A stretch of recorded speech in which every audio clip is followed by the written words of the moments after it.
तमाम साफ़ी दोस्तों को अस्सलाम वालेकुम।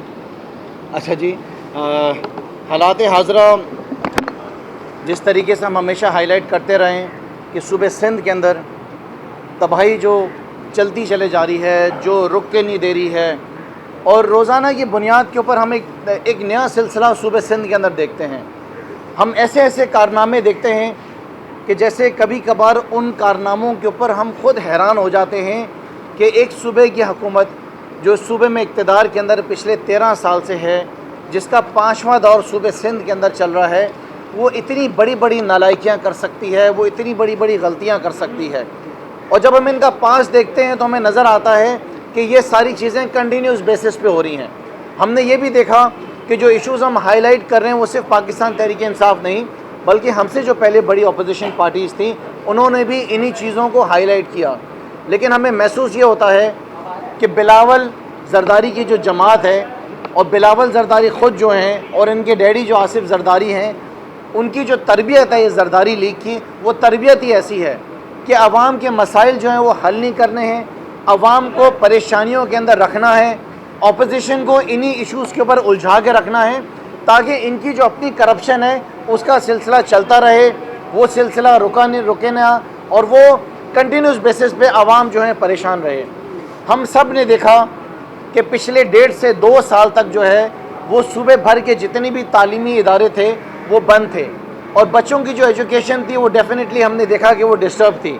उसके साथ साथ डिपार्टमेंट्स जो थे वो भी सारे बंद थे, लेकिन तैयारियां जो हैं वो ज़रूर की जा रही थी कि आगे बच्चों के इम्तहानात आ रहे हैं, जैसे कि मैट्रिक के इम्तहानात आ रहे हैं, और डिपार्टमेंट्स को बताया गया था कि उन्होंने काम करना है। 1.5 साल के अरसे के बाद हम देख रहे हैं कि जब सूबे सिंध के अंदर मैट्रिक के इम्तहानात हुए हैं तो उस इम्तहानात के अंदर खुलेआम चीटिंग हुई है। मतलब हालत ये है कि व्हाट्सएप के ऊपर पर्चे निकले हुए थे। अगर 9th का पेपर सुबह 9:30 बजे होना था तो सुबह 8:30 बजे पेपर जो है वो रिलीज़ कर दिया गया था व्हाट्सएप के ऊपर, और सर्विस जो है वो इतनी ज़बरदस्त दी जा रही थी वज़ीर तालीम के डिपार्टमेंट की तरफ से कि बच्चों को सिर्फ पेपर नहीं, उसके साथ साथ उसके जवाबात भी बताए जा रहे थे कि क्या क्या जवाब देने हैं, किस तरीके से चलना है।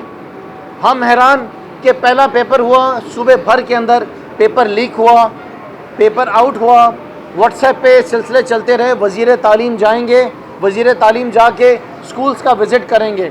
मालूम चला वज़ीर तालीम जो है वो तो कश्मीर के इलेक्शंस के अंदर बिज़ी हैं, वो तो कश्मीर के अंदर अपनी कैंपेन चला रहे हैं, और जिस तरीके से इनकी जमात ने गिलगित के अंदर मार खाई थी वो कश्मीर के अंदर भी अपनी पिटाई की तैयारी कर रहे हैं। उसके बाद वज़ीर तालीम का एक बयान आ जाता है कि ये तो मेरा काम ही नहीं है। अच्छा जी, सहाफ़ी हज़रात पहुँच गए एडवाइज़र निसार खोड़ो साहब से पूछने के लिए, तो उन्होंने निसार खोड़ो साहब ने बोल दिया, जनाब मैं तो सूबे सिंध का सदर हूँ पीपल्स पार्टी का, मेरा क्या ताल्लुक़ है चीटिंग से। करोड़ों रुपए इन बोर्ड्स के ऊपर खर्च किया जाता है। 2 साल की कोविड के दौरान जो तनख्वाह इनको मिली है वो अंदाज़न कोई 60 करोड़ रुपए जो है इनको तनख्वाहें मिली हैं, और हालत ये है कि कोई काम करने के लिए तैयार नहीं है। अच्छा, जो चीटिंग हो रही है उसमें भी तजाद है। एक चीटिंग आपकी यहाँ पे कराची के स्कूलों की हो रही है, उधर लड़काना के स्कूलों के अंदर देखें वहाँ पर भी चीटिंग का यही हालात चल रहे हैं। कोई सूबे का ऐसा शहर नहीं है जहाँ पर आप कहें कि कोई हालात बेहतर हों। जो हालात तालीम के इस वक्त इस सूबे के वज़ीर तालीम सईद गनी ने कही है, हम इसकी सख्त अल्फाज में मज़म्मत करते हैं। सूबे सिंध के बच्चों को जिस तरह तबाही के ऊपर लेके जाया जा रहा है, जिस तरीके से एक प्लानिंग के तहत सूबे सिंध के बच्चों को जो है आप नालायक बनाना चाह रहे हैं, अपनी तरह इस तालीम के निज़ाम को तबाह करना चाह रहे हैं, हम इसकी सख्त अल्फाज में मज़म्मत कर रहे हैं। हम डिमांड कर रहे हैं चीफ़ जस्टिस ऑफ पाकिस्तान से भी कि वो नोटिस लें चीफ़ जस्टिस साहब कि इस सूबे की जो हुकूमत है वो बच्चों के क्या हालात कर रही है। उसके साथ साथ बेहतरी की तरफ हम आ नहीं रहे। हम ये देख रहे हैं कि इस सूबे के अंदर जो 44% जो एक रेशियो, एक बहुत बड़ी सर्वे कंपनी जिसने बताया कि 44% आज भी इस सूबे में जो स्कूल्स हैं उन स्कूल्स के अंदर टॉयलेट्स मौजूद नहीं है। कोई 51% जो स्कूल हैं उसके अंदर सूबे सिंध के अंदर जो है वो बिजली मौजूद नहीं है। 65% स्कूल्स ऐसे हैं जिसके अंदर प्ले ग्राउंड्स मौजूद नहीं है। 35% स्कूल्स ऐसे हैं जिसके अंदर लाइब्रेरीज़ मौजूद नहीं है। 47% सूबे सिंध के अंदर स्कूल्स ऐसे हैं जहां पे लैब्स मौजूद नहीं है। ये सूबे सिंध की तालीम का जो है वो हाल है। 52% लड़के और 58% लड़कियां जो हैं वो सूबे सिंध के अंदर आज भी प्राइमरी स्कूल जो हैं वो नहीं जाते, वो एजुकेशन हासिल नहीं करते। और ये सब कौन कर रहा है? ये तमाम कमाल जो हैं और ये शाबाशियाँ जाती हैं इस सूबे के वज़ीर तालीम सईद गनी साहब को, और उसके साथ साथ जो उनके दूसरे बड़े साहब हैं उनका नाम है निसार खोड़ो साहब। निसार खोड़ो साहब जो हैं वो एडवाइज़र हैं ऑन यूनिवर्सिटीज़ ऑन बोर्ड्स। और हालत ये है कि पिछले 4 साल से पाकिस्तान पीपल्स पार्टी की नलायकी, इस सूबे के नलायकी, आला के नलायकी के 4 साल से कंट्रोलर ऑफ एग्जामिनेशन इनके पास नहीं है। वो जो कहते हैं ना कि आर्जी तौर पर जो पोजीशंस दे दी जाती हैं वो पोजीशंस दी हुई हैं, एग्जामिनेशन कंट्रोल मौजूद नहीं है। आपके हालात ये हैं कि जो स्कूल में बच्चियां जाती हैं उनके पास भी वहाँ पे टॉयलेट्स मौजूद नहीं हैं। हालात ये हैं कि एक स्कूल के अंदर जो पिछले दिनों एक मीडिया में रिपोर्ट हुआ कि 3 बच्चे जो हैं स्कूल के अंदर पढ़ रहे हैं और उसके साथ साथ वहाँ पे जो टीचर्स हैं वो 12 टीचर्स हैं। सूबे सिंध के अंदर हमने ऐसे भी स्कूल देखे कि जिन स्कूलों के अंदर भैंसें बंधी हुई हैं। हालात ऐसे हैं सूबे सिंध के स्कूलों के अंदर कि गधों को बांधा हुआ है। और अब तो हालात ये हैं कि जो बकरा मंडियाँ लग रही हैं वो भी कुछ स्कूल सूबे सिंध के अंदर ऐसे हैं कि जो ईद आ रही है वो मंडियाँ भी आपके स्कूल के अंदर लग रही हैं। सूबे सिंध के हालात हमारी नज़र के अंदर जब तक पाकिस्तान पीपल्स पार्टी सूबे सिंध के अंदर इक़्तिदार के अंदर रहेगी, आवाम के यही हालात रहेंगे। अब सुना है कि एक सन कोटा पे आए हुए एडवाइज़र हैं, उनको कराची की ज़िम्मेदारी दी जा रही है। हम तो हैरान हैं कि कैसे आप उनको कराची की ज़िम्मेदारी दे रहे हैं। हम तो आपके इस फैसले को अदालत के अंदर चैलेंज करेंगे। ये तो एक इंटरिम पीरियड है, ये वो पीरियड है कि जिस दौरान इलेक्शन ख़त्म हो गए हैं, यहाँ का मेयर मौजूद नहीं है। आप एक सियासी शख्स को सियासी बुनियादों के ऊपर कैसे इस शहर के एडमिनिस्ट्रेटर लगा सकते हैं।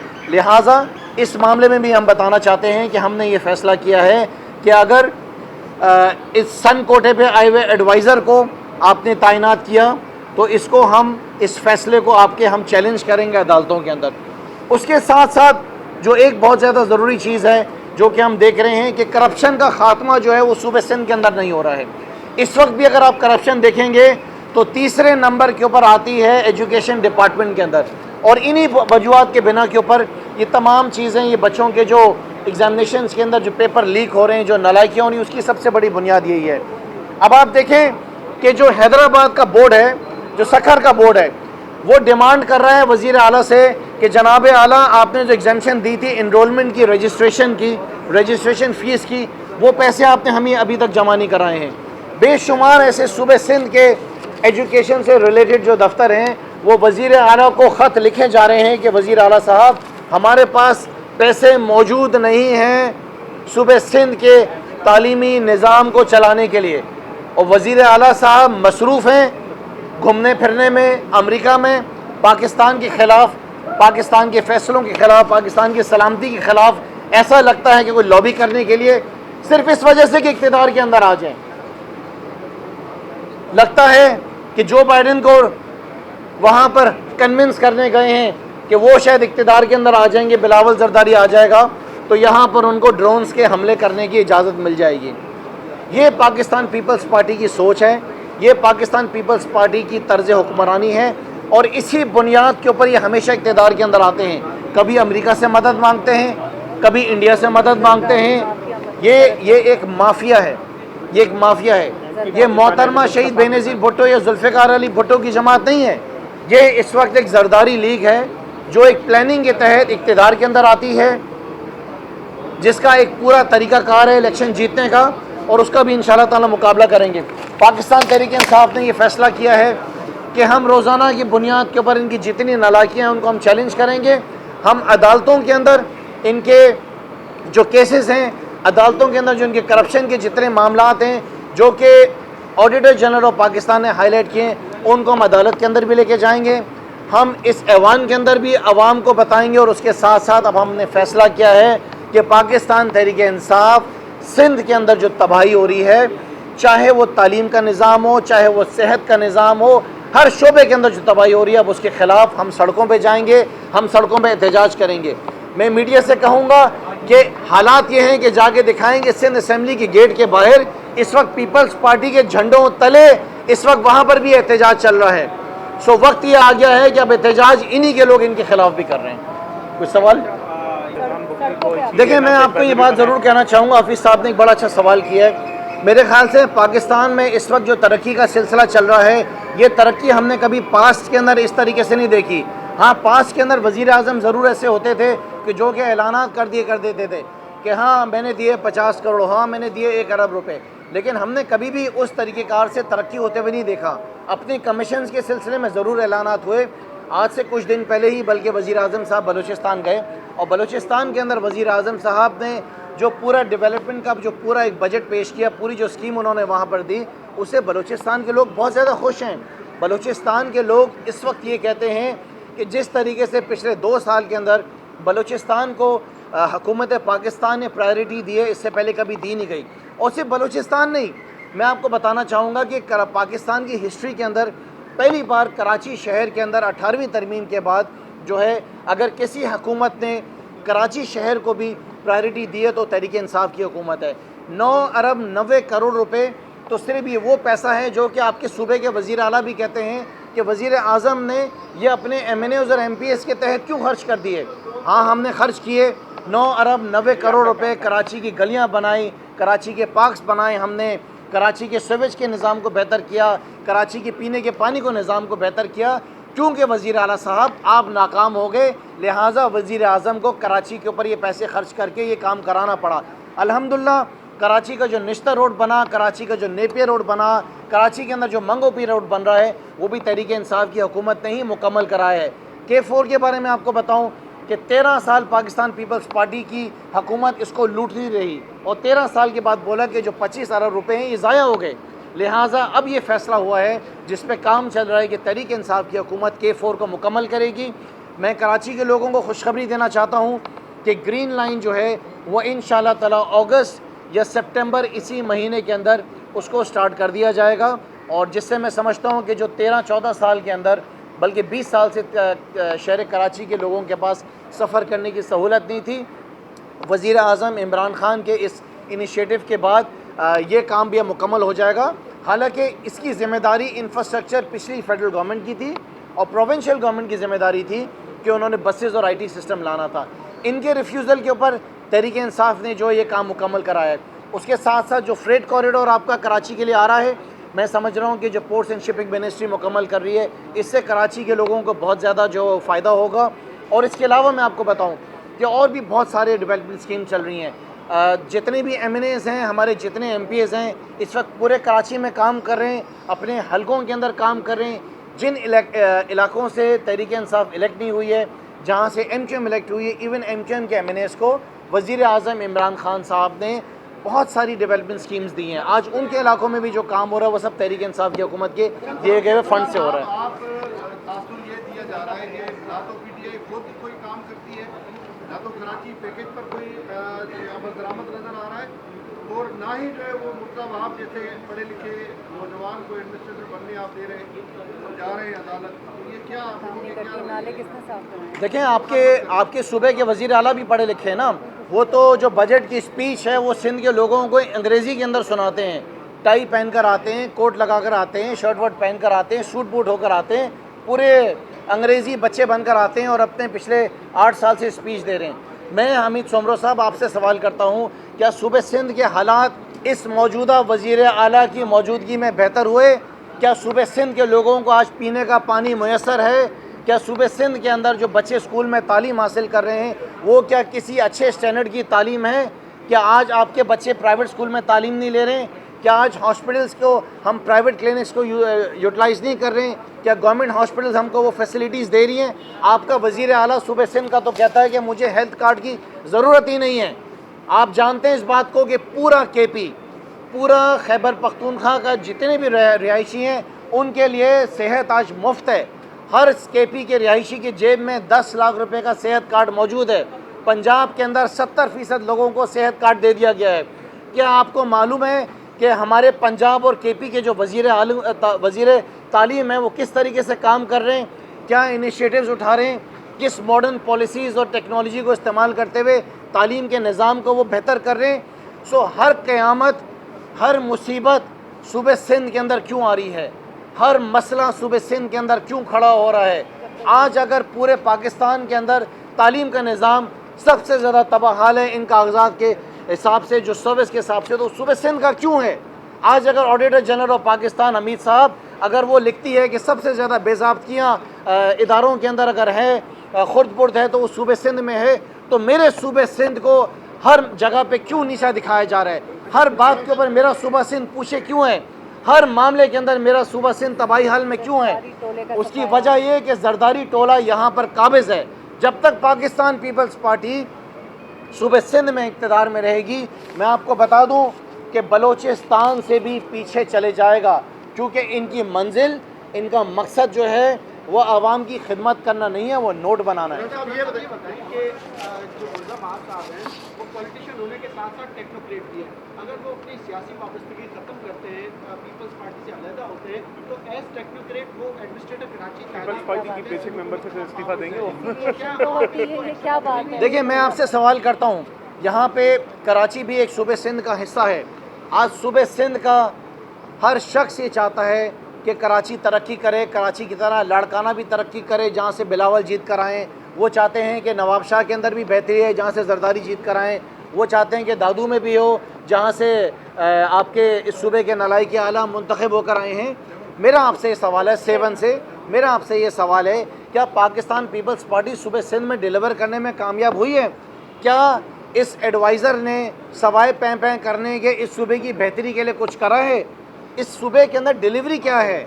एक आप मुझे बताएं कि रिजल्ट्स क्या आ रहे हैं, तो क्या तीर मार लेंगे आगे। लिहाजा देखें, ये एक गलत तासुब देना चाह रहे हैं। जब कराची ट्रांसफॉर्मेशन प्लान पूरा बना था, वज़ीर आज़म साहब ने वज़ीर आला और गवर्नर साहब को बिठाया था, तो ये फ़ैसला हुआ था कि जो कराची का एडमिनिस्ट्रेटर होगा वो एडमिनिस्ट्रेटर मिलजुल कर आपस में मुशावरत के साथ फ़ैसला किया जाएगा। आज हम देखते हैं कि अपने पार्टी के सियासी कारकुन को आप एडमिनिस्ट्रेटर इसलिए लेकर आना चाह रहे हैं कि वज़ीर आज़म साहब की तरफ से, वफाक की तरफ से जो अरबों रुपए कराची के लिए फ़ंड्स आ रहे हैं वो ऐसे समेट लिए जाएं सारे, वो सब बाहर दुबई में जायदादें और वो सरे महल जैसी जो है प्रॉपर्टीज़ लेने के लिए ख़र्च कर दिए जाएं, वो जेवरात ख़रीद लिए जाएं और बाद में बोलें ये तो मेरे है ही नहीं। क्या हम नहीं जानते 33 अरब रुपए जरदारी के बैंक से निकले हैं? वो कहता है मेरे है ही नहीं, ले लो। तालीम एक ऐसा शोबा है जिसके लिए सारी कौम जो है बच्चे बढ़ते ऊपर जाते हैं। 2 साल में पहला इम्तिहान हो रहे हैं। सईद खलील साहब बहुत से मौजूद में बात करते हैं आगे, क्या आप कोई ऐसी तहरीक लाना चाहते हैं कि सिंध तबाह हो रहा है, तालीम के अंदर कॉपी कल्चर चल रही है, तो कैसे रोकेंगे? सिंध असेंबली के बाद क्या करेंगे? देखें, ये कसूर सईद गनी का नहीं है। अगर तालीम का निज़ाम तबाहाली का शिकार है तो सईद गनी का कसूर नहीं है।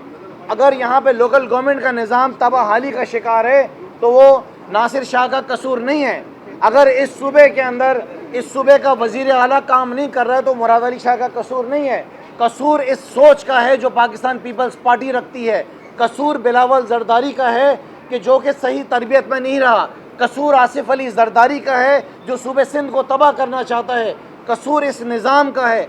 देखें, अगर मेरा लीडर चोर होगा तो मैं चोरी करूँगा ना। अगर मेरा लीडर शौकत खानम जैसे हॉस्पिटल बनाएगा, वो नमल यूनिवर्सिटीज़ बनाएगा, वो एहसास सेंटर्स बनाएगा, वो यहाँ पे लंगर खाने खोलेगा, वो लोगों की रिहाइश के लिए काम करेगा, तो खुर्रमशेर ज़मान ने और बिलाल गफ़ार ने भी वही करना है। तो जैसी क़यादत होगी वैसे मिनिस्टर होंगे, वैसे वज़ीर आला होंगे। जाएँ जाके देखेंगे उस्मान बुज़दार किस तरह काम कर रहे हैं, जाएँ जाके देखें KP में किस तरह काम हो रहा है, जाएँ देखें इस मुल्क का वज़ीर आज़म किस तरह काम कर रहा है, किस तरह कोविड ने इस पाकिस्तान को जो है उस मुसीबत से निकाल के आज उस सतह पे जाके खड़ा कर दिया कि पाकिस्तान की तारीफ़ पूरी दुनिया कर रही है। तो क्यों नहीं कोई तारीफ़ करता बिलावल जरदारी की? क्यों नहीं कोई तारीफ़ करता आसिफ जरदारी की? क्यों नहीं लोग तारीफ़ करते मुराद अली शाह की? क्या वजह है कि किसी मिनिस्टर की कोई वाह नहीं करता है? उसकी वजह यही है कि ये सारे नालायक हैं। मैं ये मशवरा ज़रूर दे सकता हूँ कि बिलावल जरदारी जो बैठी हुई औरतें यहाँ पर इस ऐवान के अंदर MPs हैं, उनको कोई मिनिस्ट्रीज़ आप दे दें। आपके मर्द जो हैं वो सब नाकाम हो गए, वो सब नामर्द हो गए हैं इस ऐवान के अंदर। शुक्रिया।